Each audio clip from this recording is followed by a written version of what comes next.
नमस्कार holistic healing को आपण मानक स्वागत। आमे बेले बेले लोक ठारू शुणी थाए जे जीवनटा जमती अटकी जाइछि, अर्थात जहाँ थिला हमर वर्षे 2 वर्ष 3 वर्ष तलरे जो प्रकार जीवन एबे मध्य से प्रकार जीवन ही चलीछि, किछि उन्नति घटु नै। तले एई भलिया कथा काहेकि आमे सुनु। प्रकृतरे देखिया गले आमे वर्तमान परिस्थिति रे हमर जहाँ जीवन थाए ताहा आमे सृष्टि करथाउ, किंतु ए लोक माने कहंती जे मोर परिस्थिति भलो नाही, मोर स्थिति सुदृढ़ नथिला किंबा मते किछि सपोर्ट मिल नाही, तेणु मो जीवनटी सेठी अटकी जाउछि बा मु किछि आगु को जाई पारु नाही। किंतु प्रकृत कथा हला अधिकांश लोक अतीत रे बंचंती, वर्तमान परिस्थिति थिले मध्य सेमाने अतीत भली काम ही करती, अतीत भली भावना करती, अतीत भली अनुभव करती एवं अतीत भली एक्शन नियंती, जहाद्वारा कि सेमाने वर्तमान परिस्थिति थिले मध्य नूतन भाव में किछि बा नूतन स्तर को जाई पारंते नहीं, कारण तांकर कार्य कथा एवं एक्शन सबुड़िक अतीत परि रही थाए, अर्थात नूतनत्व किछि न थाए। आमे जानो आमे जहाँ भावु आमे जहाँ अनुभव करू और आमे जो एक्शन नो से आमर व्यक्तित्व गढ़ी जाए और व्यक्तित्व बल आमर जीवन मध्य से भाव में गढ़ी जाए। जदि आमे अतीत परी भावना रखिबा, अनुभव करिबा एवं कार्य करिबा, तेबे आमे बढ़िबा किपरि, आमे किभଳି नूतन गोटे जीवन स्तर को जिबा बा नूतन लक्ष्य हासिल करिबा। आमर ताले त्रुटि रहिछि कोठी ना आमर एई भावना रे।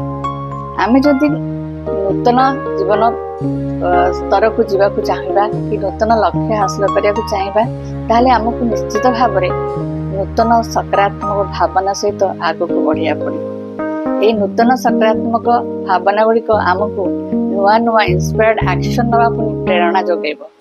फल आमे गोटे जीवन स्तर रु आ गोटे जीवन स्तर को जाई परिबा। किंतु जदि आमे अतीत परी सेही भावना सेही अनुभव सेही एक्शन को धरी जाबुड़ी रखिथिबा एवं ताही करुथुबा एवं लक्ष्य करुथुबा जे आमे जो स्तर रे अच्छे आमे ताठु ऊपर को जाई जिबा, ता केबे संभव हेबो नाही। तेणु आमको सबले आम भावना को रक्षा करिया पड़िबो बा आमे को प्रकार भावना नै कि लक्ष्य साधन हासिल करने पे बाहर से ताहाको पर्यालोचना करिया पड़िबो। आपण यदि प्राचुर्य चाहुचंती किंतु आम मन आपनक मन रे अभाव बोध भाव रहुची, तेबे कोन प्राचुर्य आपन पाखु आस परिबो? या थरे भावंतु। पुणी आपन जदि सुख रे चाहे रहिया चाहुचंती किबा खुशी रे रहिया चाहुचंती, किंतु आपण सबले कंप्लेनिंग करूचंती, सबले ब्लेमिंग करूचंती, ताहले आपन सेही सुख बा भल पाइबा मिलिबा असंभव होई पड़िबो। तेणु आमको जो स्तर को जीवाकू आमर लक्ष्य रखीचे सेही स्तर को जीवा भली भावना एवं एक्शन आमर केंद्रीभूत हवा दरकार।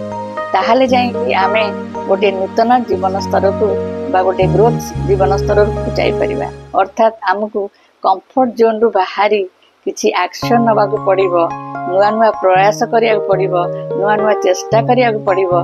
ता फल रे आमे गोटे ग्रोथ लेवल को जाई परिबा। अर्थात आमे कंफर्ट जोन रु अनकंफर्ट जोन को गले ही आमर ग्रोथ रही बा लक्ष्य आमे अधिक लाभ करि परिबा बा अधिक जीवन स्तर हमको मिली परिबा। आशा करूची आपण मानकू ए इन्फॉर्मेशन टी भल लागिथिबो।